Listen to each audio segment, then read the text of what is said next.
Evening and welcome to Lupin Ltd Q3 FY26 earnings conference call. Thank you for your participation on the call today. Please note that all participants' line will be in listen-only mode, and there will be an opportunity for you to ask questions after the opening remarks. Please also note that this conference is on recording mode. I now hand over the conference to the management. Thank you, and over to you. Good evening, everyone, and thank you for joining us. I'm pleased to welcome you to our Q3 fiscal year 26 earnings call. Joining me today are our Managing Director, Nilesh, our CFO, Ramesh, and our Head of Investor Relations, Ravi.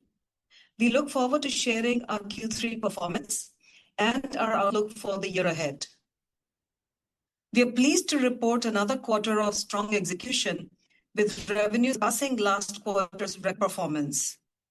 This marks our 14th consecutive quarter of year-on-year growth. While the US continued to perform well, I would like to highlight that growth this quarter was broad-based. Most of our regions, including India prescription business, Europe, LATAM, and other emerging markets, delivered double-digit year-on-year growth.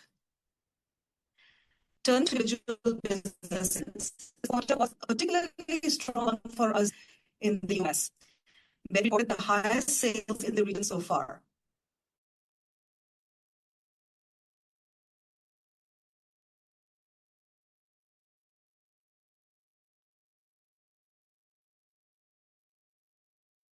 Exclusivity, our first product from the proprietary Nanomi long-acting injectable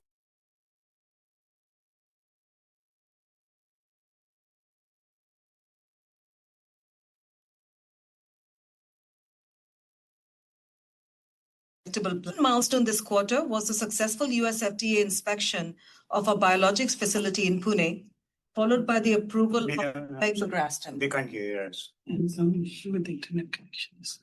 Maybe mine. They can't hear at all? Yeah, we're losing you, ma'am. Yeah, there's a connection issue.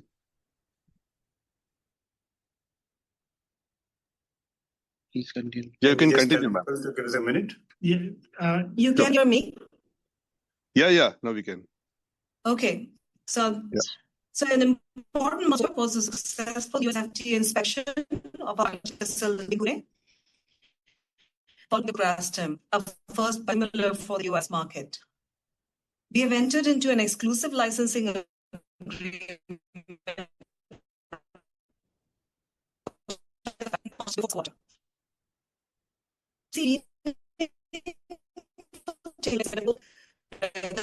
Governments. Can we just pause and we'll get this? Okay. So we'll just pause for a couple of minutes. Apologize. There's some connectivity issues I tried to. So they can't hear. Can we change to another device?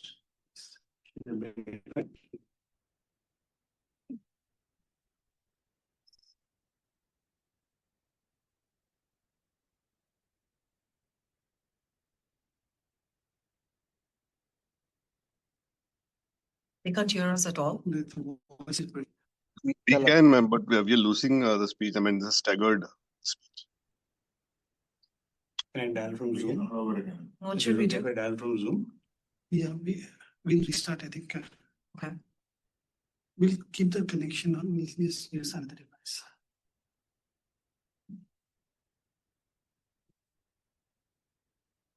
Recording in progress. Muted.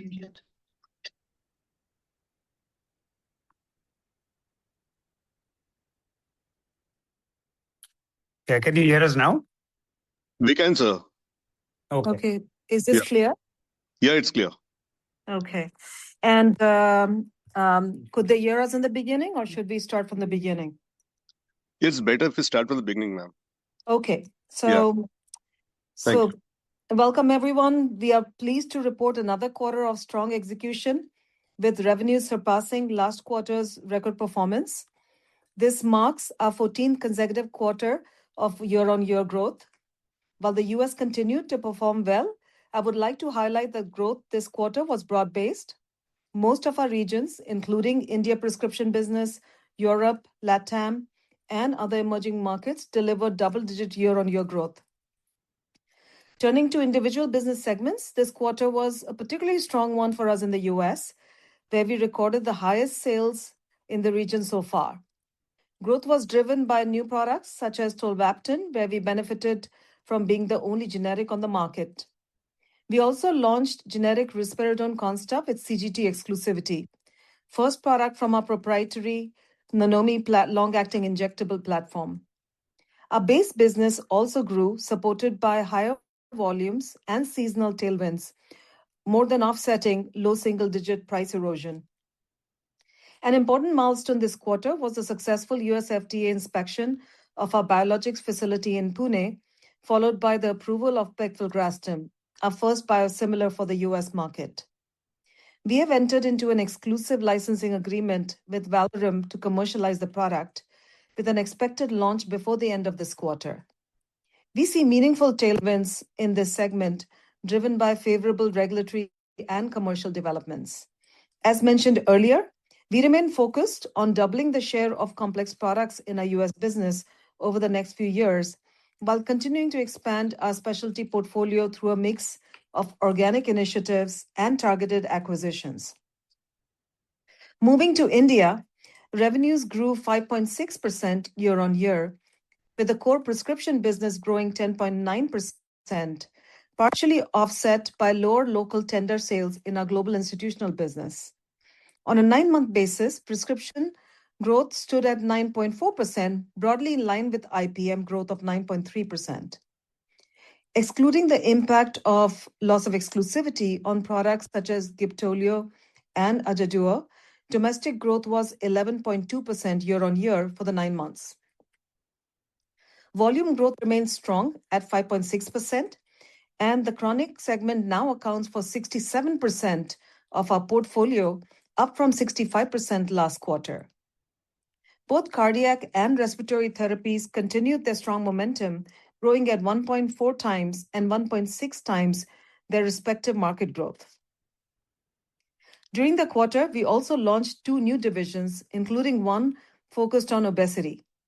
This division will engage diabetologists, cardiologists, and gastroenterologists ahead of the planned day 1 launch of injectable semaglutide, while we continue parallel development of the oral formulation. In addition, we entered into a strategic partnership with Gan & Lee of China for bofanglutide, a novel fortnightly GLP-1 agonist, further strengthening our diabetes and obesity portfolio in India. We remain confident that our India formulations business will continue to outperform IPM by 1.2 to 1.3 times, supported by our strong sales force of over 11,000 people and pipeline of more than 80 new product launches over the coming years, including innovative in-house and in-licensed products.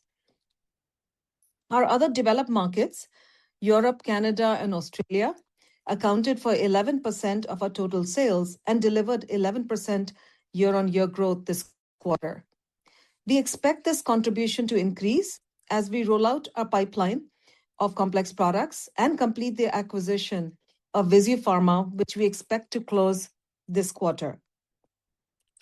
Emerging markets delivered an impressive 42% year-on-year growth, led by Brazil, Mexico, and Philippines. Brazil, in particular, maintained strong momentum post the turnaround last quarter, growing 99% year-on-year in local currency, driven by successful commercialization of dapagliflozin. On R&D, spend was 7.5% of sales this quarter, among the highest in the Indian pharma sector, reflecting our continued focus on complex and specialty platforms.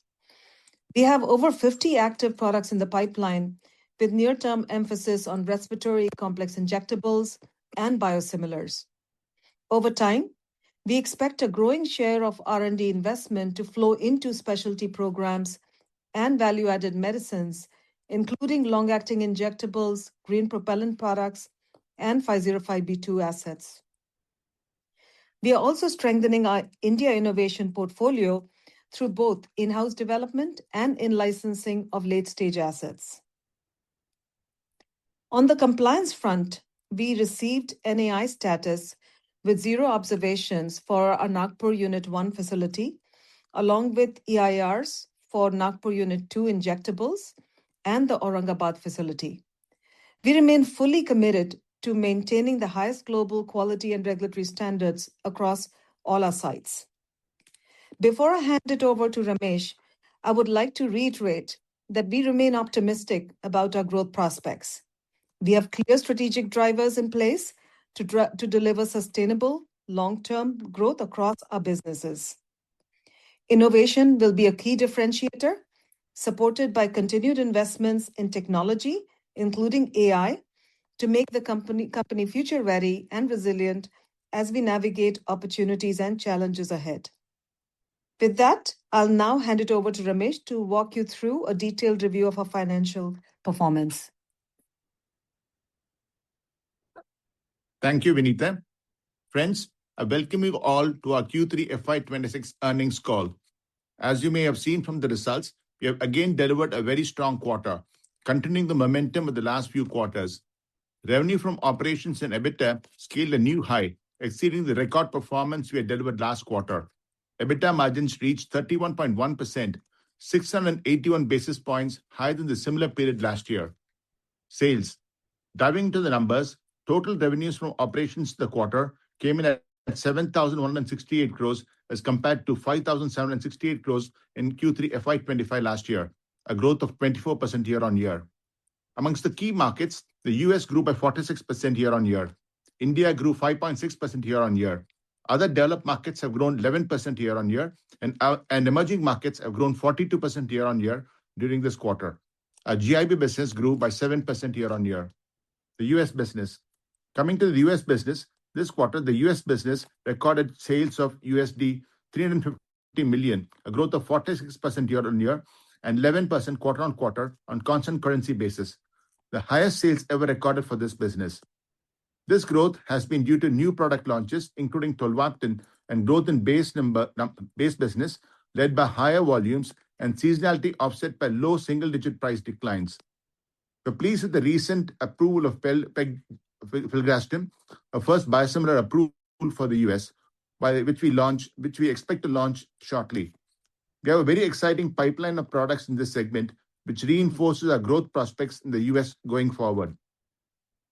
Turning to India, the India region business grew by 5.6% year-on-year during the year. I'd like to highlight that the core prescription business grew by 10.9% year-on-year during Q3 FY26. For a 9-month period, our prescription business has grown 9.4% against IPM growth of 9.3%. In fact, if we normalize to the loss of exclusivity on some of our diabetes products, the growth would have been 11.2% in the 9-month period. Key segments like respiratory and cardiovascular grew 1.6 and 1.3 times IPM, respectively, during the 9-month period. Chronic share has increased to 67% from the 65% levels in Q2, and share of in-licensed products is only 6% as compared to around 12% in FY25, which also has a positive impact on our profitability going ahead. Other developed markets. As far as other developed markets are concerned, which includes markets in Europe, Canada, and Australia, revenues in these geographies was 812 crores, representing a growth of 11% year-on-year. Other developed markets constitute around 11% of our total sales, and their share is expected to increase going ahead with the anticipated closure of the acquisition of Visu Pharma during this quarter. Emerging markets grew by 42% year-on-year, with strong growth in Brazil, Mexico, and Philippines, offsetting tempered performance in South Africa. Brazil has another strong quarter, growing at 99% year-on-year in local currency terms. Getting on to the P&L, other operating income. Other operating income for the quarter was at rupees 67 crores as against 149 crores in Q3 FY25 and 216 crores in Q2 FY26, largely impacted by lower export benefits from the PLI scheme during the quarter. Gross margins. Gross margins continued upward trajectory during the quarter at 73.5%, up from 69.4% in Q3 last year and up from 73.3% in Q2 FY26. This 420 basis points year-on-year improvement is driven by multiple factors, which includes better product mix, lower share of in-licensed products, including higher profitability and loss of exclusivity products in India, increased volumes, and other cost improvements and efficiencies, which we have undertaken over the last several quarters. Employee benefit expenses. This stood at 1,143 crores, an increase of 16.1% year-on-year from 984 crores in Q3 FY25, translating to 16.1% of sales as compared to 17.5% in Q3 last year. This change is largely attributable to higher costs due to regular annual increments and business growth during the period. Manufacturing and other expenses. Q3 FY26 manufacturing and other expenses came in at rupees 1,937 crores, increasing 14.2% year-on-year from rupees 1,696 crores in Q3 FY25, translating to 27.3% of sales vis-a-vis 30.2% last year. The expenses were higher, mainly due to higher volumes in the normal course of business. R&D at rupees 535 crores is 7.5% of sales as compared to 441 crores in Q3 last year, with almost 70% of our R&D directed towards complex portfolio. For the 9 months ended FY26, R&D spend at rupees 1,555 crores is 7.7% of sales. For the full year, as indicated, we expect R&D to be around 7.5% to 8.5%. EBITDA excluding forex and other income during the quarter was 2,210 crores vis-a-vis 1,366 crores the same period last year, an increase of 62% year-on-year with a margin of 31.1% vis-a-vis 24.3% last year in the same period, an increase of 681 basis points over the last year. On a 9-month basis, EBITDA was 5,988 crores, an increase of 50% year-on-year with margins of 29.8% vis-a-vis 24% over the same period last year. We expect full-year EBITDA margins to be in the range of 27 to 28%, higher than our earlier guidance of 25 to 26%. Whilst we expect business to continue to exhibit robust performance, overall margins in Q4 would be tempered by higher R&D expenditure and a lower PLI income. ETR. Turning to the tax rate, ETR is expected to be about 21.4% for the 9 months FY26. For the full year, we expect ETR to be about 21 to 22%. Operating working capital, which stands at 7,948 crores as of 31st December, against 6,821 crores as of 31st December 25, which translates to 101 days of working capital against 103 days in the previous quarter.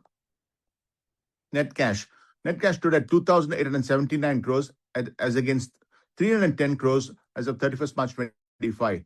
Whilst we focus on increased cash generation for our business, we would like to highlight that we continue to explore strategic allocation of our capital to ensure the long-term mission of the company, including on the specialty front. ESG.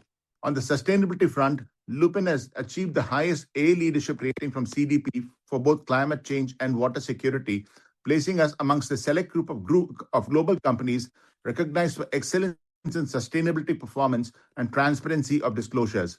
In addition, Lupin's greenhouse gases emissions reduction targets have been formally approved by the SBTi, reinforcing the scientific rigor and credibility of our climate ambitions.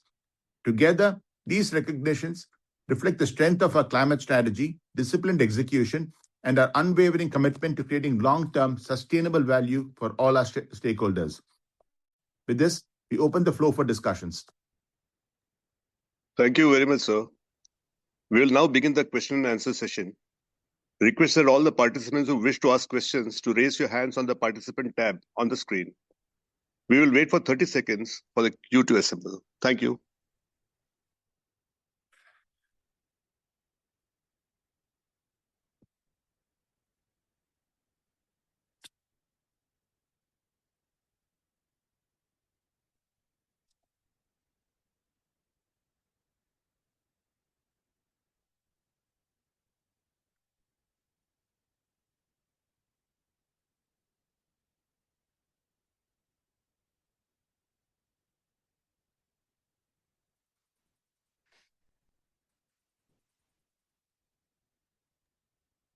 Thank you for your patience. We'll take the first question from Nikhil Mathur. Yeah, hi, good evening. This is Nikhil from HDFC Mutual Fund. I have two questions. First and foremost, congrats on the continued great performance. Now, my first question is on the US outlook, let's say going into FY29 as well. Now, obviously, with the Mira-Bigron settlement, it seems that Mira-Bigron should continue into FY27 and certain part of FY28 as well. But ma'am, can you highlight what will be the drivers of the US business once tolvaptan and Mira-Bigron start tapering off? I believe you have pegfilgrastim approval. We have talked about other respiratory assets.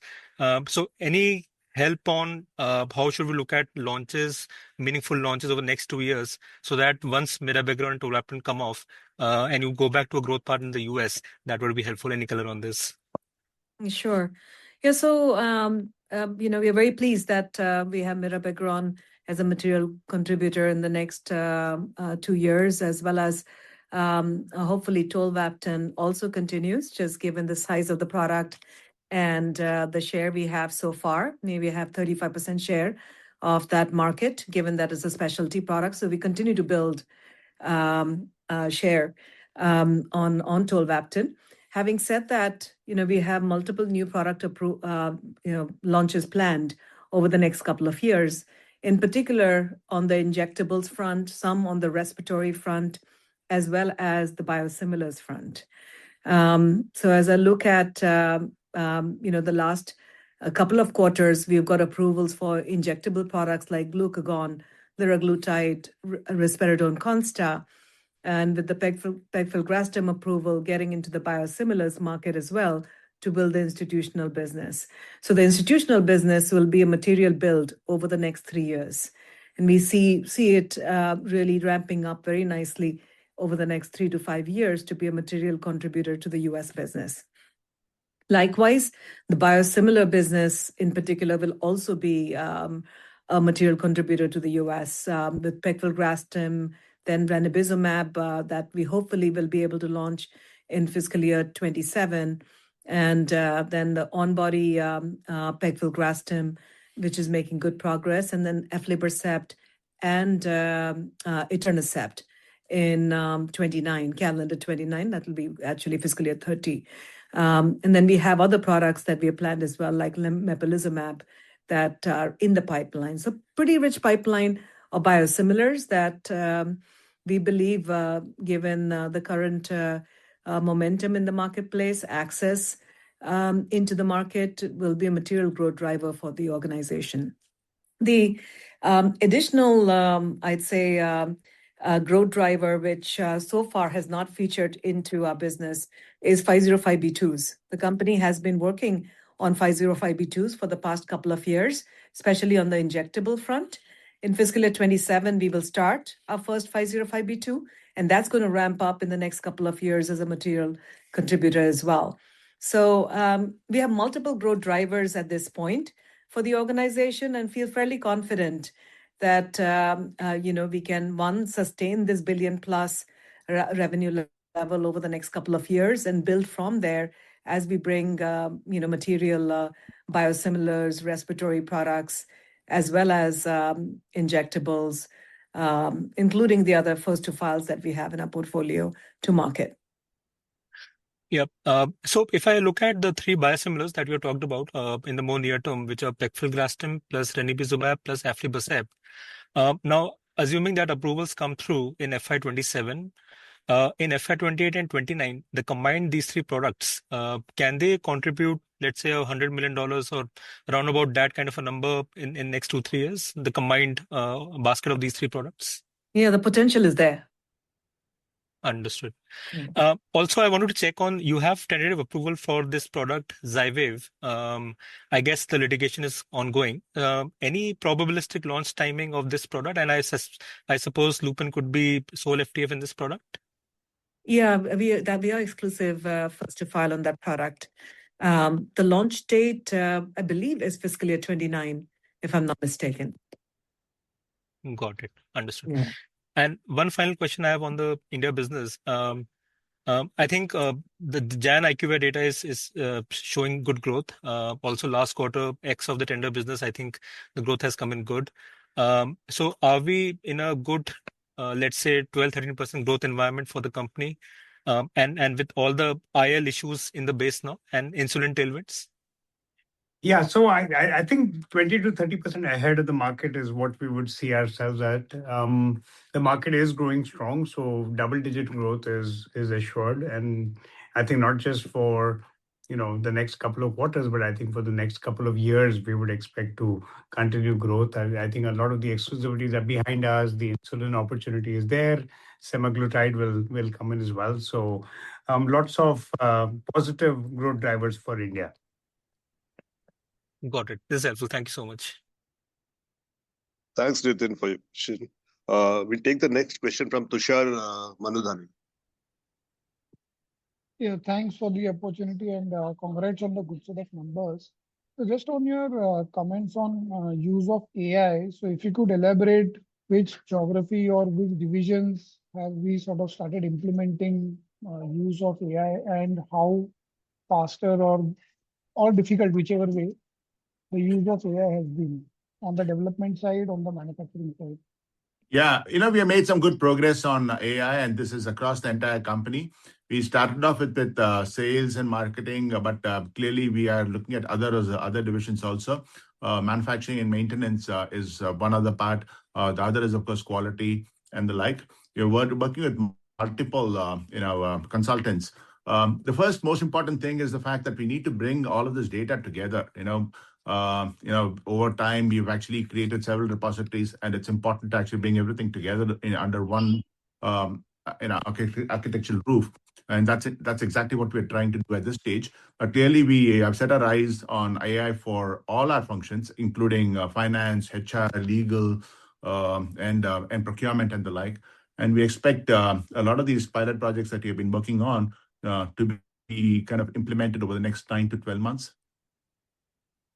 Got it, sir. And secondly, the opening remarks also alluded to forming a new division for semaglutide with respect to catering to diabetologists, cardiologists, gastroenterologists. So how many MRs is like sort of getting focused for this particular product? It's about 200 people, but I think we'll scale it up as needed.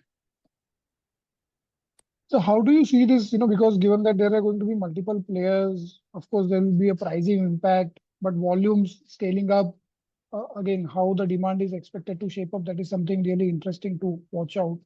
But if you could, throw your insights on this opportunities for India. Yeah, I think many companies are going to launch it. But the fact that we are a large cardiometabolic player will make sure that we are able to get the right kind of prescription share in this product. There's a lot planned. Again, what we're saying is not unique. Everybody else is planning extra bells and whistles from that perspective. But I think we have a very deep patient support program that we intend to engage into this as well. We believe that we'll be there on day one. Again, as a large cardiometabolic player, it should be a nice opportunity. While we've created this division, we have the ability to scale up. We have the ability to add it into other divisions as well. So, I think it would be interesting. Let's see. I think it's just a month away. Great. All the best. Thank you. Thank you, Tushar. We'll take the next question from Bino Padiparimbil. Hi, good morning and good afternoon.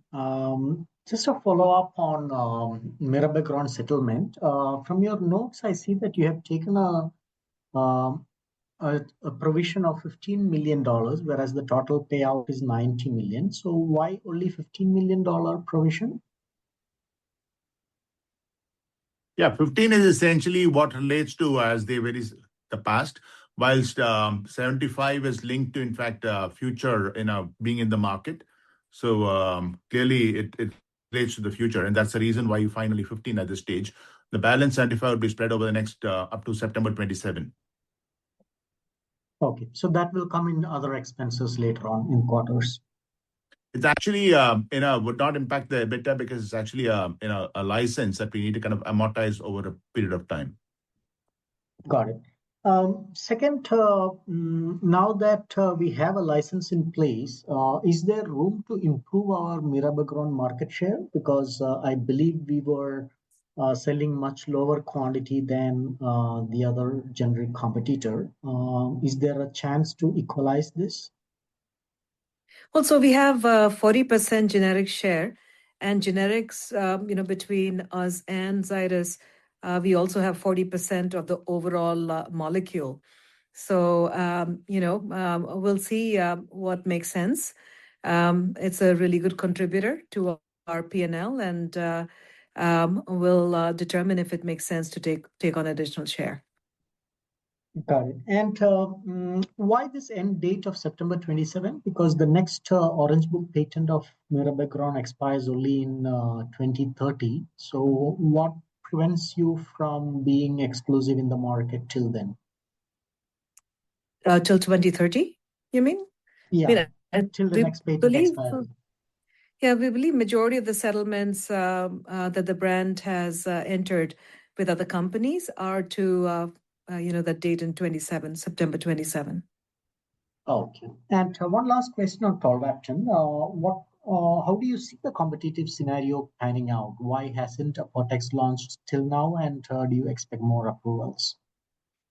Yeah, we're not certain why they haven't launched. We know that IP is certainly a hurdle that we have crossed, and the others haven't. So that could be a consideration. It's not the easiest product to manufacture. That could be another consideration. We don't have any intelligence on, Teva's approval. And then we know that other competitors have November 26th, 30-month stay date, and into 27. So we think that if competition comes in, it's likely going to be staggered. Got it. And one last, if I may add in, any update on Breo Ellipta in your pipeline? Yeah, we're still making progress with the development. We were hoping to have it filed by now, but I'd say that it's still actively in our respiratory pipeline. We hope to really make material progress this calendar year. Thank you. I'll jump back. Thank you. Thanks, Bino. We'll have the next question from Kunal Damesha. Hey, hi. Can you hear me? Yes. Okay. Yeah, thank you for the opportunity. First one, just trying to understand the mirabegron settlement a little more. So we have this licensing outgo of 75 billion, plus we have a per unit licensing fees that we'll pay, right? So are those separate? Are those same thing? How to think about that? They're separate.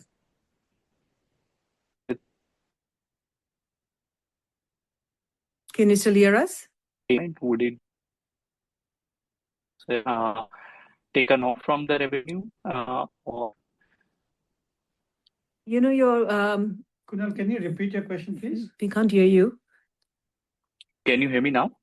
Yes. Yes. Yeah. So basically, the prepaid per unit licensing fee, how will we account for that? Will it be offset from the revenue, or will it be recognized in COGS, or how to think about that? There are two portions, as we were just mentioning. There is a smaller portion which actually has to be knocked off from the overall operating profit, and there's an element which will actually get amortized over a period of time. So both will actually hit the P&L. Okay, one above EBITDA, one below EBITDA. Yeah. And then would you say that with this settlement, the profitability of this product changes materially if we just look at from an above EBITDA perspective? The fact of the matter is it will impact profits, but we still think it's still going to be attractive enough. Sure. And second question on the overall profitability outlook, let's say beyond FY26. I think earlier we had suggested for FY27 EBITDA margin range of around 24 to 25%. So how do we think that is going to play out now with the kind of products that we have in US and India, etc.? So clearly, the top line buoyancy would continue, and we just mentioned about the fact that Mira Background will have a fresh lease of life, so to speak. Tolvaptan, we are not seeing competition, though of course we do expect that to enter at some point of time. And Vinitha alluded to a number of new product launches that could potentially happen next year. And there's semaglutide opportunities and the like. And of course, there are opportunities in emerging markets. So clearly, we are very bullish about, in fact, keeping the top line buoyancy going. There is tremendous focus on costs as well. There are a number of initiatives that we've taken up in recent times. All of this would also, kind of help us to kind of maintain the gross margins and thereafter the EBITDA margins also. Whilst there would be a dip in terms of margins vis-a-vis the current year because of certain, because of sheer competition for some of the products, we still believe that we would be good for actually looking at 24 to 25% next year. Sure. And last one for Nilesh sir on the semaglutide generic launch. What is your expectation, let's say, from a year one market perspective, how much it can grow? And did we allude to, potential revenue size in year one in one of the media interviews, if I heard it correctly? Yes, we did. I think the internal modeling that we have at this point of time seems to suggest that this will be a 1,500 crore odd opportunity in the first year. And we talked about maybe doing 50-60 crores, something like that in the first year. But we'll see. I think there's just too many variables right now. How much is the pricing going to go down? How much is the pent up demand? I mean, you've seen how Manjaro went in the first 5 months since launch, right? So when this happens, the price point, what it means, and we want to be responsible. We want to do this the right way. We don't want to just sell this for the heck of it. And so I think the intent would be to do it in as responsible a manner, but I think it should be a nice opportunity. And so supply wouldn't be an issue, let's say, if we think about, equitable market share or whatever we are currently having in cardio-diabetic space. If we want to achieve that kind of market share, we have good enough supplies, right, for the market? Yes, we don't see a concern at this point. Sure, sir. Thank you and all the best. Thanks, Kunal. Before we proceed, this is a gentle reminder to request all the participants to raise their hands from the participants tab for more questions. Can we have Neha Manpuria for the next question, please? Yeah, thanks for taking my question. Ramesh sir, on the 25% margin that you've mentioned for fiscal 27, given that we have a fair bit of visibility on Mira Background and also Tolvaptan, at least for next few quarters, how should I think about the cost? Other than the investment in the field force expansion that you talked about, what should be the R&D increase or investments in other areas that you're looking at? Yeah, clearly, there is a lot of focus on costs, and whilst that will certainly continue, there would also be, spends for R&D, which may increase given the fact that we are focusing on a number of things out there. So clearly, combined with the fact that there would be some tapering off of top line products and the fact that you might have to provide for extra expenditure on the R&D, and just being conservative in saying about 24 to 25% would be par for the course. So the R&D next year would be in the 7.5-8.5% range, or would it be lower as a percentage of sales? I think 7.5-8.5% is clearly a good number to look at this stage. Okay, understood. And Vinita, you called out seasonality as one of the factors for the strong growth that we saw in the US. Was that a meaningful contributor to the quarter-on-quarter improvement in the US sales, or was a large part of that driven by Tolvaptan, Mira Background? No, Tolvaptan, Mira Background certainly were the larger contributors, but even products like albuterol, tiotropium, oseltamivir have grown quarter on quarter because of the seasonality. So that should normalize a little bit, right, as we go into the next 2 quarters? Yes. Okay, got it. Thank you so much. Thanks, Neha. Can we reiterate our reminder to request all the participants to raise their hands from the tab? We'll wait for a few seconds for the queue to line up, please. Thank you.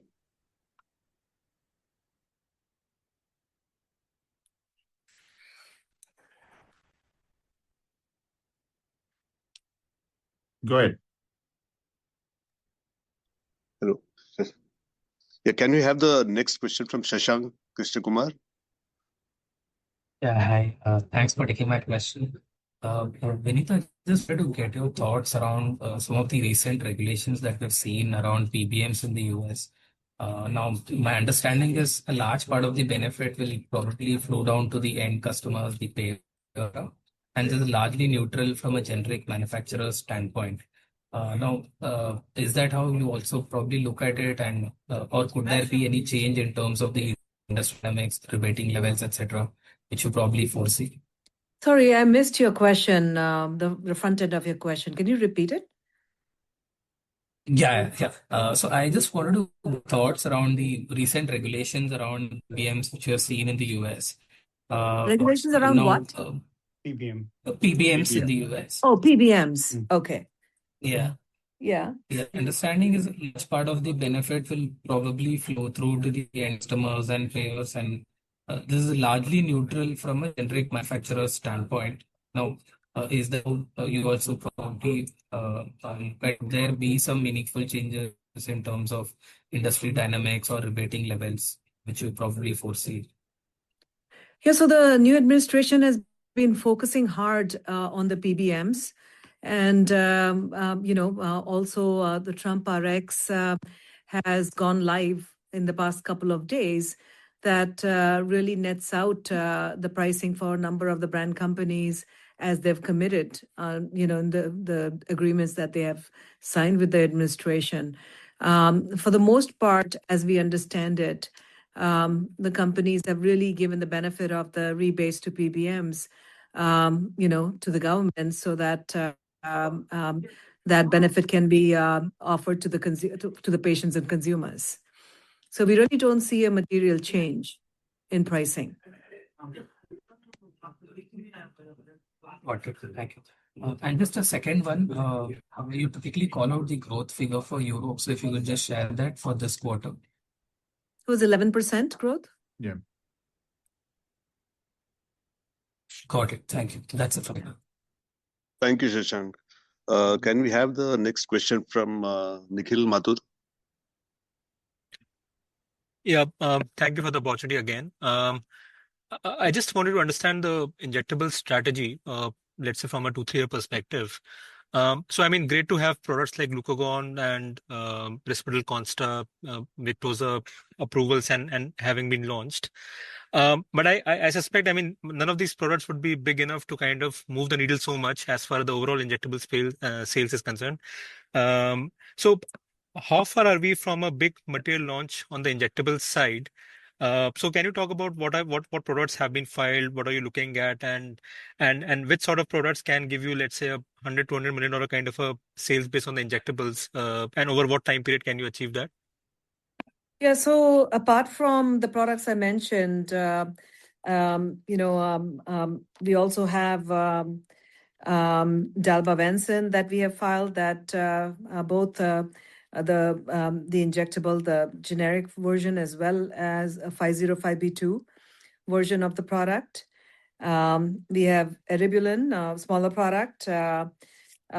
Just looking through the major products, that iron sucrose will be a material one for us. And more 505(b)(2)s that we haven't announced. But, we really see the injectables portfolio ramping up in the next 3 years to $100 million plus, with the multiple, the tens of millions of dollars in individual products, and then biosimilars adding to it. Understood. And on pegfilgrastim, I mean, it seems like while it's great to have the approval in place, but can it be a meaningful revenue driver? Because there is competition there. I mean, some of the biosimilars are pretty well established for a number of years now. So what's the go-to-market strategy on pegfilgrastim now? And when do we start numbers showing up for Lupin in this product? So we would launch this quarter, but you'll start seeing numbers really in the next fiscal year.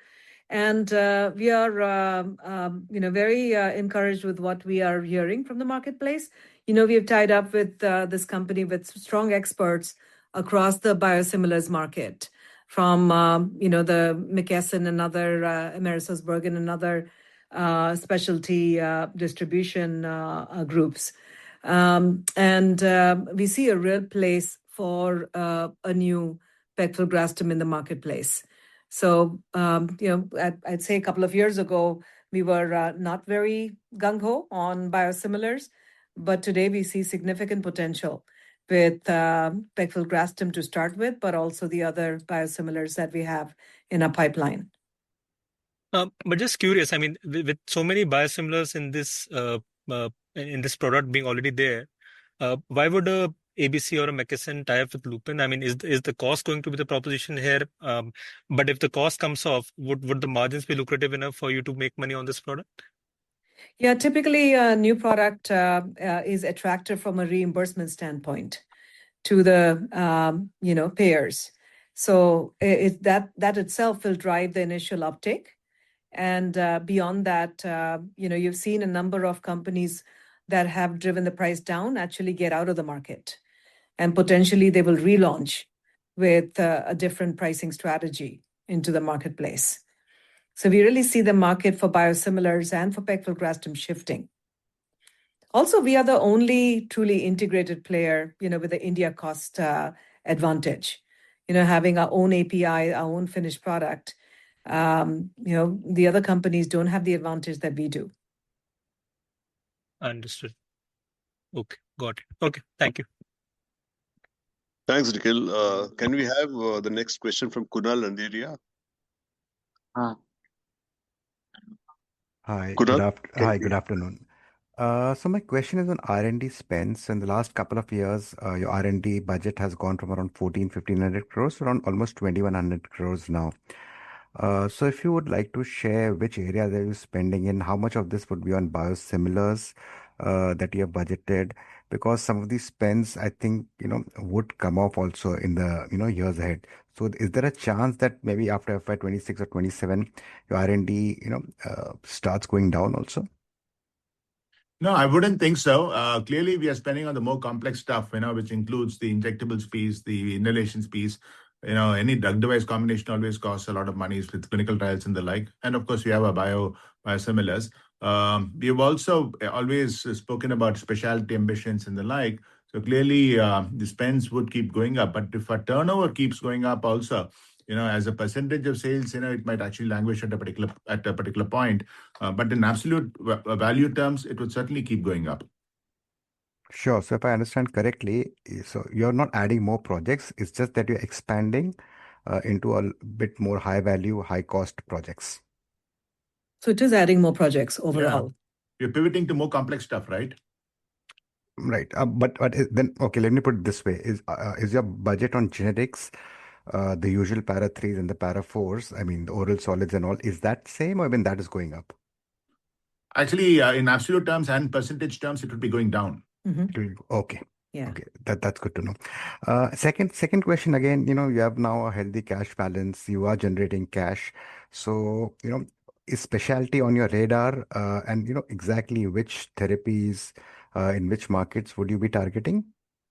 I mean, so it has been on our radar, as we have shared in the past. And the therapy areas also, we've been pretty vocal, with the respiratory being an area that we would like to build, given our current position, as well as neurology, where we have Namuscula to start with. We are planning to bring Namuscula into the US and would like to get other products in the therapy area. And third now is ophthalmology, where we have a start in Europe with Visiopharma, but we would like to get additional assets both in Europe as well as ideally US, Europe, and other developed markets.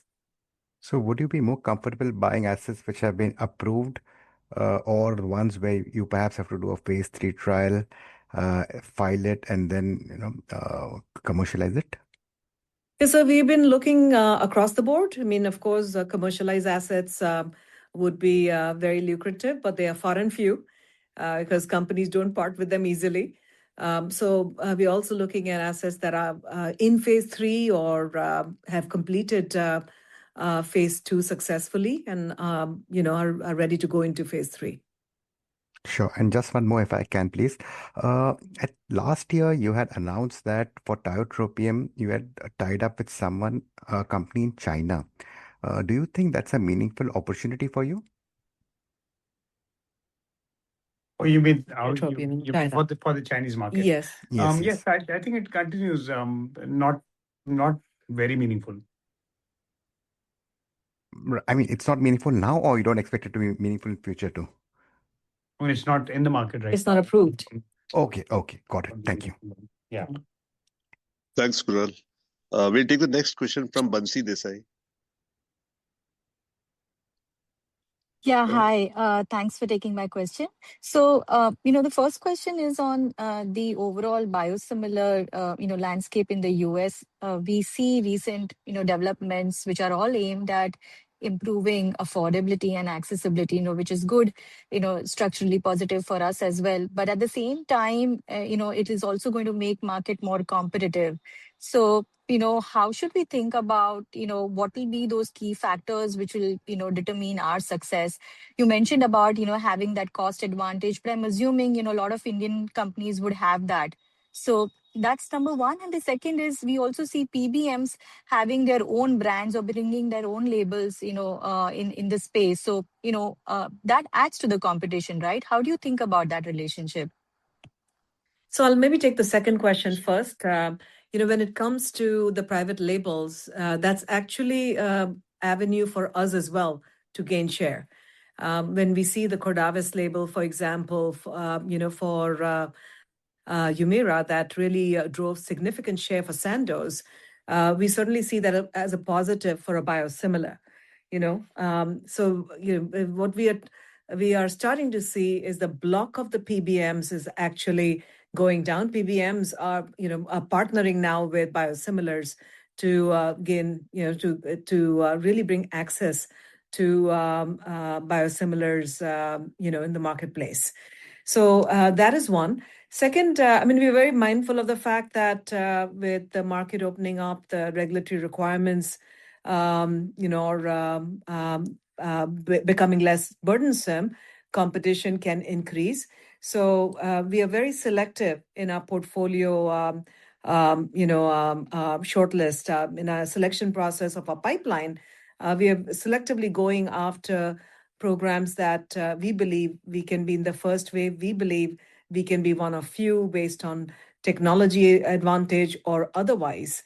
And third, we also have a lens of the 3 therapy areas that we want to build in the specialty front, because we also, are building commercial front end for the 3 areas that we can leverage across biosimilars as well as branded specialty products. So we're kind of, carving our own therapeutic area strategy as well on the biosimilars front. So all of those, give us the confidence that we have, we're not going after everything under the sun, from a portfolio standpoint. We're being very selective around areas where we can truly make a difference. The other thing I will say is, while you hear about the cost advantage of India, across the generic drug companies, just look at how many biosimilars companies are out there. I mean, there are a handful of biosimilar companies at scale across the world, between India, Europe, as well as Korea. So it's not the same level of competition as you see in the generic, small molecule generic industry, which also makes biosimilars a more attractive area overall. That's very helpful, ma'am. And also just a second question, which is a clarification on Mirabegron. If I think about $90 million of payment, is it more or less what we have earned so far on this product, or much lower than what we'd have made? That's number one. And second, with the settlement, until September 27, does it mean that, we should not anticipate any generic players to come in this period, or they could come and settle, with similar terms, that is, paying royalty, etc., on the sales that they could do? So it's hard to predict what other generics will do. For us, it's given us certainty, right? I mean, we have no litigation burden anymore, no risk, and no impediment to sell the product in the marketplace. And we still look at it as a very attractive contributor to our P&L. All right. Thanks, Bansi. We'll take the next question from Vivek Agrawal. Hello, Vivek, are you there? Hello. Yeah, we can hear you. Yeah, thanks. Couple of years back, you have highlighted that you are developing a product, it's a drug device combination called Nexplanon. So just want to understand where the product is. Is it still in the development or have you filed this product? Any status regarding this product? Thank you. Yeah, it is in clinical development right now. Okay, but don't you think that's quite long? That is there still in the clinical development and all. So when you expect to file this product? I believe it is planned to be filed in fiscal year 28. Fiscal year 28. Okay. Yeah, it is a long development cycle, also pretty complex development. Understood. And second question is related to India business, where I think you have done the business quite well in the last couple of years, and RX business is doing phenomenally well, right? And the confidence is also there. So just to understand, like the next 3 to 4 years, how to look at the growth trends of India RX business, and if you can outline, for example, the kind of initiatives that you are taking in terms of product launches, in terms of market penetration, sales force, etc. So that what gives you the confidence that you could continue to grow this business. Thank you. Yeah. So our aspiration would be to continue to grow double digit. We believe that the market will grow 7-8%, and therefore we will grow double digit in this segment. That is linked with the fact that our focus is on chronic therapy areas. As you know, 65% of our revenues come from chronic side. We're doubling down. We added 900 people to our sales force in the last 6 months. So we're doubling down on the market. We have expanded into newer divisions, into newer therapy areas as well. And we haven't even done the innovation pipeline yet. I think that's something which has just started. In the next 3-4 years, you'll start seeing more innovative products coming from our portfolio as well. So I think a combination of the need for the market, expanding our reach, expanding the breadth of our offering as well. All of these together will drive it, and we've talked about in the past about other things like patient support and the like. I think all of these together will help deliver this growth. Understood. And just last question, if I can squeeze in terms of capital allocation, right? Apart from R&D investments that you are making and you are generating significant cash. So if you can prioritize, let's say, a couple of, I think, top 3 areas where you want to spend money, let's say, in the next 3 to 4 years. Thank you. So clearly, we have the ability to borrow about $1.6 billion, so to speak, apart from, of course, what we have on our balance sheet in terms of cash already. So from a purchase perspective, we would be looking at, in fact, specialty assets. So hitherto, we have been looking at, in fact, a critical, something in the range of sweet spot being about 250 to 300. We might up it a little more based again on the proposition on the table. So that's the most important part for us. We have also clearly defined the threshold limits when it comes to, in fact, adjacencies and so on. So we would, invest only in as much as the initial estimates were. So clearly, that's again a threshold limit. And of course, we'd be interested in actually looking at assets in India. The sweet spot here again being about $250 to $300 million. Understood. So when you talk about specialty assets, right, is it mainly related to US, or are you also comfortable buying some assets, for example, which might be making losses initially and can turn profitable over a period of time? Yeah, so we are looking at US, Europe, developed markets like the Visio Pharma was Europe, right? And US as well. And as we mentioned earlier, we are looking at clinical stage assets too that will require investment before we bring it to the market. Understood. Thanks. That's from my side. Maybe last 2 questions. Yeah, thanks, Vivek. We'll take the next question from Shyam Srinivasan. Yeah, hi, good evening. Thank you for taking my question. Just on Visio Pharma again. Sorry, I missed maybe the opening remarks. Has it now closed the transaction? When are we starting to consolidate it? I remember 57 or 60 products, 55 million euro was the annual expectation. So if you could just refresh those numbers, please. Thank you. Yeah, so we expect to close it in the next few weeks of this quarter, basically. So we'll start consolidating next quarter onwards. And the revenues very much stay on track. I believe 60 million plus. Close, yeah, a little more and for the next fiscal, but Yeah. clearly for the numbers that you spoke about for this year.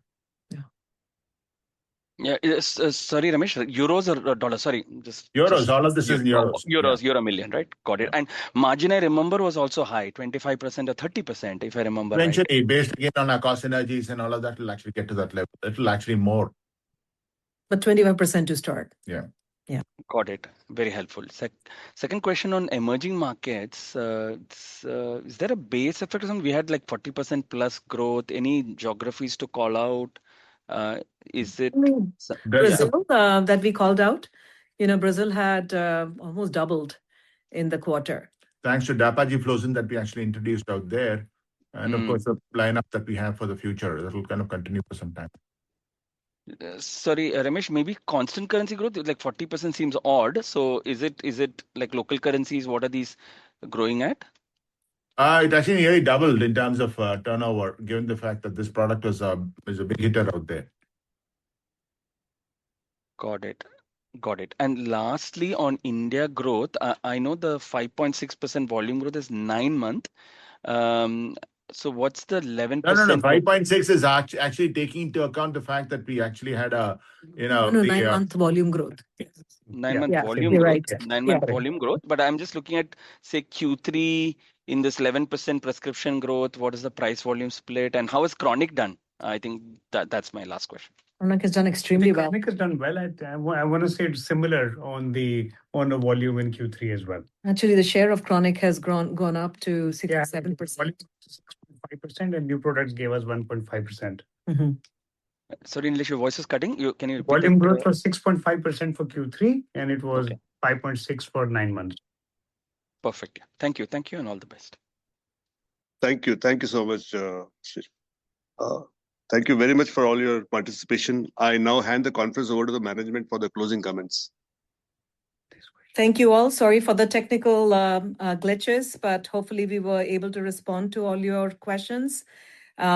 We are very optimistic at this point to close the year on a very strong note, and equally, the year ahead looks pretty strong. We continue to work around our strategic growth drivers to build, specialty and complex platforms to enable us to grow sustainably over the next few years. So thank you again for joining us, and we look forward to interacting with you in the next couple of months. Thank you, ma'am. On behalf of Lupin Limited, that concludes this conference. Thank you for joining us, and you may now exit the webinar. Thank you.